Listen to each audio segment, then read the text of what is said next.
अभी एक फैशन हो गया है, आम्बेडकर आम्बेडकर आम्बेडकर आम्बेडकर आम्बेडकर आम्बेडकर। इतना नाम अगर भगवान का लेते तो 7 जन्मों तक स्वर्ग मिल जाता।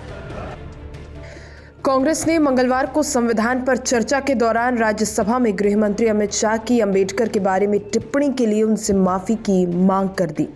विपक्षी दल ने आरोप लगाया कि ये टिप्पणी दर्शाती है कि भारतीय जनता पार्टी और राष्ट्रीय स्वयंसेवक संघ के आरएसएस के नेताओं में बीआर अंबेडकर के प्रति काफी नफरत है।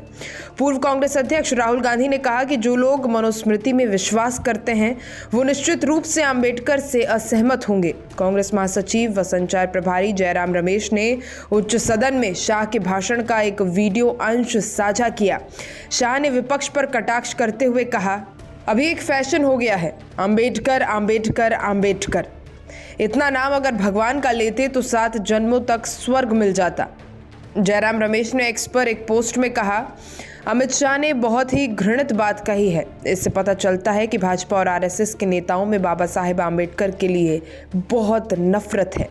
कांग्रेस नेता ने कहा कि नफरत इतनी है कि उन्हें उनके नाम से भी चिढ़ होती है। ये वही लोग हैं जिनके पूर्वज बाबा साहेब के पुतले जलाते थे, जो खुद बाबा साहेब की ओर से दिए गए संविधान को बदलने की बात करते थे। रमेश ने कहा कि जनता ने भाजपा को सबक सिखा दिया, इसीलिए वो बाबा साहेब का नाम लेने वालों से नाराज हैं। जयराम रमेश ने कहा, ये शर्मनाक है, अमित शाह को इसके लिए देश से माफी मांगनी चाहिए।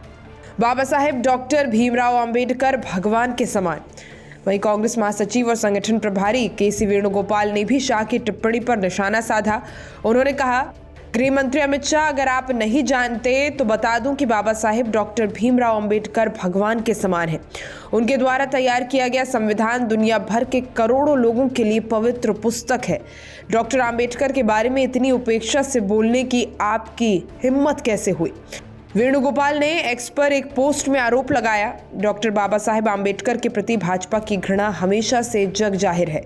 आज राज्यसभा में गृह मंत्री के निंदनीय बयानों से ये पुष्टि होती है कि वो डॉक्टर आम्बेडकर से कितनी नफरत करते हैं।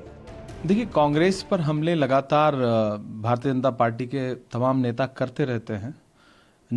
देश की नींव डालने वाली पार्टी, देश को खड़ा करने वाली पार्टी 1947 से निकाल करके और 2000 के बाद तक लाने वाली, 2014 तक लाने वाली देश की जो कांग्रेस पार्टी है, उस पर प्रधानमंत्री भी हमला करते रहते हैं, गृह मंत्री जी भी, उनके बाकी नेता भी। एक राजनीतिक आक्षेप लगाना अलग बात है, लेकिन कांग्रेस पर हमला करते करते गृह मंत्री जी ने आज जिस तरह से डॉक्टर बाबा साहब अम्बेडकर के बारे में बोला है वो निंदनीय है, आपत्तिजनक है।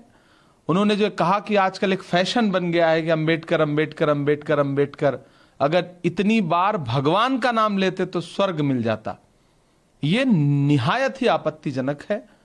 इस देश के दलितों के लिए, पिछड़ों के लिए डॉक्टर बाबा साहब अंबेडकर भगवान का ही दर्जा रखते हैं।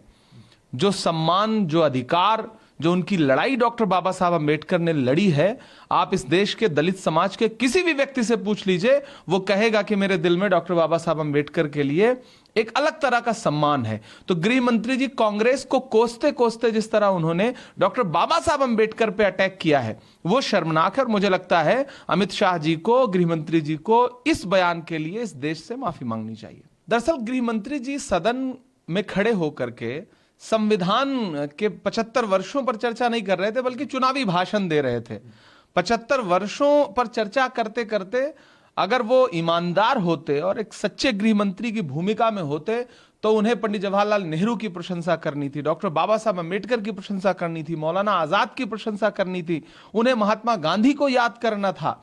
लेकिन वो बस उनकी नजर में तो, भाजपा की नजर में, भाजपा के आनुषंगिक संगठनों की नजर में तो 2014 के बाद ही देश आजाद हुआ है।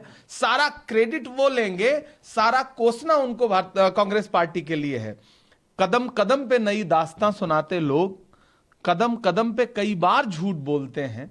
मैं सोचता हूं कि दम लें तो मैं उन्हें टोकूं, मगर ये लोग लगातार झूठ बोलते हैं। हर मुद्दे पर झूठ बोलना, नेहरू जी को क्रिटिसाइज करना, इंदिरा जी को क्रिटिसाइज करना।